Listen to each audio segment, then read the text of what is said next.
Internal FBI documents surfacing last week showing top officials openly discussing their intention of getting General Michael Flynn to lie to the FBI. On Sunday Morning Futures, I spoke with Ohio Congressman Jim Jordan and Fox News contributor Trey Gowdy about their takeaway from those leaked documents.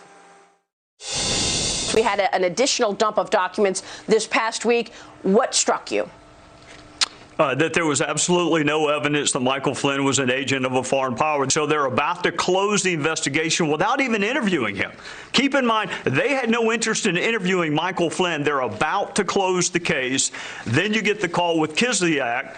And Peter Strzok seems more interested in setting up an American general than he is figuring out what the Russian generals were doing to this country. All that happens in 3 weeks' time. This shows you they were out to get the president, and they were willing to do whatever it took to get him, including going after a 3-star general who had served our country for 3 decades. Yes, joining me right now to talk more about that is House Judiciary Committee member, Pennsylvania Congressman Reschenthaler. And Congressman, it's always a pleasure to see you. Thanks very much for being here. I want to get your take on all of this because we continue to see these notes, these handwritten notes, and we'll get more of them, I understand, this week right now about the FBI's intent. They were trying to take down anybody they could from the Trump campaign. How do you think this plays out? Well, Maria, I just want to say that Professor Turley, the constitutional law expert, calls this chilling, and it really is chilling because you had James Comey and his merry band of never-Trumpers going into the White House, talking to Michael Flynn, who at the time, as you know, was a national security advisor, and they were on a fishing expedition. There was no crime. The investigation was about to be shut down, but the top echelon of the FBI decided to keep it open so they could either get Michael Flynn lying and then charge him with perjury or get some leverage on him and get him fired. So if the FBI can do this to a 3-star general, the head of our NSA, if they can do this to President Trump when he was the nominee for president, think what they can do to the average Joe, the average citizen. This is a clear abuse of power. And we need to go after those that abuse power and try to, I hate to say entrap because it's a term of art, but they try to catch Michael Flynn in a crime on a fishing expedition. We should all be concerned about that, Maria. Yeah, I mean, and that's the bottom line. If you're going to see, bad cops just putting their finger on the scale and deciding to take somebody down because they don't like what's happening with the country, they don't like the fact that 50 million plus people voted for Donald Trump, then what can happen to the average guy and gal out there if they're going to do this to the NSA director, a sitting NSA director, and a sitting president, by the way? So do you think we will see accountability? Is this the first of the dominoes to fall? Because there's a ton of information that I know has happened about informants running into campaign people that we still haven't been talking about yet.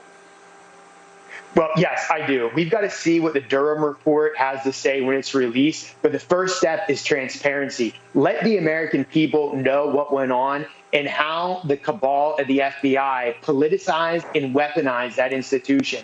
And then the second step should be to prosecute those who abuse their power to the fullest extent of the law. In that way, we send a message to future FBI directors and future members of the top echelon of our law enforcement agencies, and frankly, all these top bureaucrats, because some of them have put politics above country and above their institution.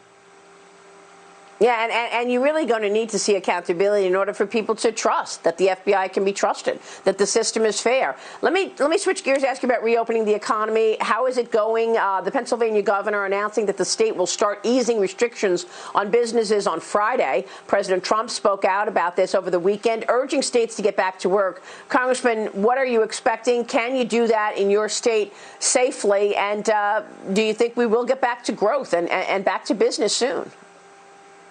Well, I think that we should reopen. It's time to get Americans back to work. But we have to remember, this is a false choice that we have a reopening or a higher death count. In a lot of states, we're on the other end of that bell curve. So we should reopen. We should be thoughtful and nuanced about it. But in Pennsylvania in particular, the vast majority, I believe 65% of our deaths have taken place in nursing homes. Why were we not more focused on the most vulnerable in our society? Why did we not deploy more resources to nursing homes when, instead of just having these blanket one-size-fits-all orders that just decimated our economy? We have the highest number of unemployment claims in Pennsylvania, yet we're only 5th largest in population. And it's because this governor has taken this one-size-fits-all approach and has just crushed our economy. But I think the good news is that once we start to reopen, the fundamentals of the economy are still the same. So I think that we're going to have a speedy recovery, especially if we can reduce regulation, especially if we can bring in the payroll tax deduction, payroll tax cuts, and do something to stimulate this economy. Congressman, thanks very much for your insights. We'll see you soon.